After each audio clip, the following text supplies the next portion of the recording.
High বন্ধুরা, আমি উদয় বলছি। আমি কোনো না কোনো ইন্টারেস্টিং জিনিস নিয়ে আপনাদের সামনে হাজির হই। তথাকথিত সেই রকম একটা জিনিস নিয়ে আজকেও আমি আপনাদের সামনে উপস্থিত হয়েছি। আমাকে দেখেছেন, সবাই আমাকে জানেন, সবাই আমাকে চেনেন, সবাই আমাকে নিয়ে আলোচনা সমালোচনা সব কিছুই করেন। এ নিয়ে আমি বিন্দুমাত্র বিচলিত নয়, আমি অত্যন্ত আনন্দিত আপনারা আমাকে নিয়ে আলোচনা নিয়ে ব্যস্ত থাকেন। তো আসলে আমাকে আর একটা বিষয় নিয়ে আলোচনায় আমরা রাখবেন, সেই জন্য আমি আসছি। দেখতে পাচ্ছেন আমার সামনে এটা কি বলেন তো, বলতে পারবেন? আসলে আমার সামনে এটা দেখতে পাচ্ছেন মুরগির ঘোড়া। এটাকে আঞ্চলিক ভাষায় তাই বলা হয় মুরগির ঘোড়া। আসলে মুরগি যেখানে বসবাস করে সেটার ছোট্ট আকারে, অর্থাৎ বৃহৎ পরিসরে করলে সেটা খামার বলা হয়। আর যেটা ক্ষুদ্র আকারে যেটা করা হয় সেটাকে বলা হয় মুরগির ঘোড়া, যেটা গ্রামীণ জীবনে পাওয়া যায়। আর সেটাই আমার বাড়িতে আমার বড়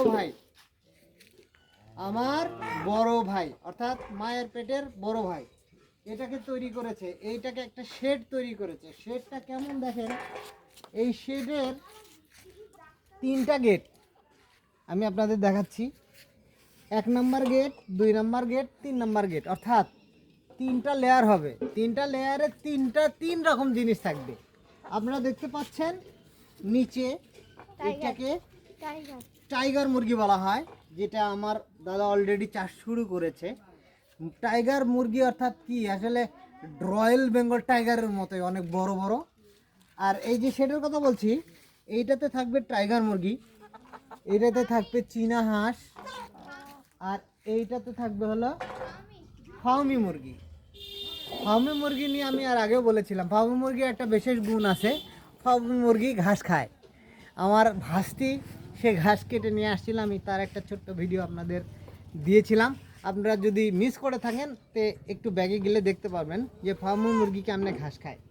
আসলে আমি যে আলোচনাটা করেছি, আপনারা সবাই গ্রামীণ জীবনকে উন্নয়নের দিকে আগায় নিয়ে যাবেন, আরও উন্নতর করবেন এবং সেখানে হাঁস মুরগি গরু ছাগল ভেড়া পালন করে গ্রামীণ জীবিকায়নকে আরও দীর্ঘায়ু করবেন এবং আরও শক্তিশালী করবেন। অর্থাৎ গ্রামীণ অর্থনৈতিক অবকাঠামোকে শক্তিশালী করে গড়ে তুলবেন, এই কামনায় সবার কাছ থেকে আজ আমি বিদায় নিচ্ছি না। আবার কোনো একটা রোমান্টিক বিষয় নিয়ে আবার আপনাদের সঙ্গে আমার দেখা হবে।